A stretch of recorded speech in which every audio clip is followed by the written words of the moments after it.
سردیوں میں عام طور پہ جب چادر مسجدوں میں بھی لوگ پہن کے آتے ہیں تو اس میں اب یہ چادر پتہ نہیں یہ اتنی ہیوی کہ نہیں اس طرح، تو یہ والا جو مکروہ تحریمی ہم لوگ بیان کرتے ہیں نا وہ یہ والے اسٹائل ہے، یعنی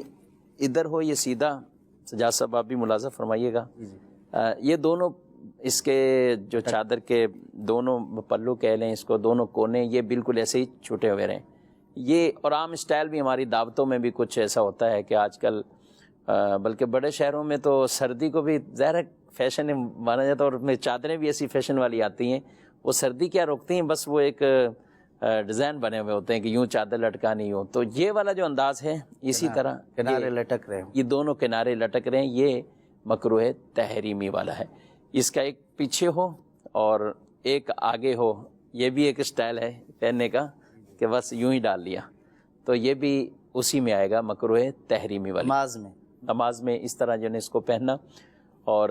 یہ مکروہ تحریمی والی صورت ہوگی، کیونکہ عام پہنتے لوگ تو پھر وہ اسی طرح نماز بھی اگر شروع کر لیں تو یہ پھر ان کے لیے مسئلہ ہوگا۔ نماز میں اگر آتے ہیں تو بہتر یہی ہے کہ ہمارا کوئی بھی لٹک نہ رہا ہو، یہ اس طرح ہو یا اور آگے نکال لیں تو یہ آسانی، اور سب سے بہترین طریقہ جو حدیث میں جس کو بھی فرمایا گیا ہے کہ امام میں ان کے چادروں کے نیچے ہوں،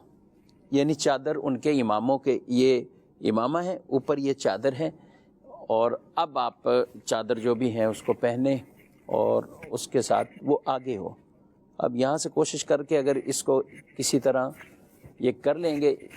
یہ چادر جتنی کہ ہے اس کا احاطہ ہے اس کے مطابق ہے، لیکن آپ اگر اس طرح اچھی طرح لپیٹ لیں گے اور سر یہ بھی آپ کے اوپر آ گئی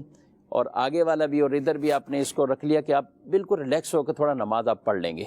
تو امید ہے کہ یہ آپ کو نماز میں ڈسٹرب نہیں کرے گی۔ بعض اوقات پھر بار بار اترتی رہتی، پھر لوگ اس کو عمل کثیر بھی ہو جاتا ہے، عمل کثیر بھی ہو جاتا ہوگا بعض اوقات، اس میں کر کے اور رکوع میں بڑی آزمائش ہو جاتی ہے،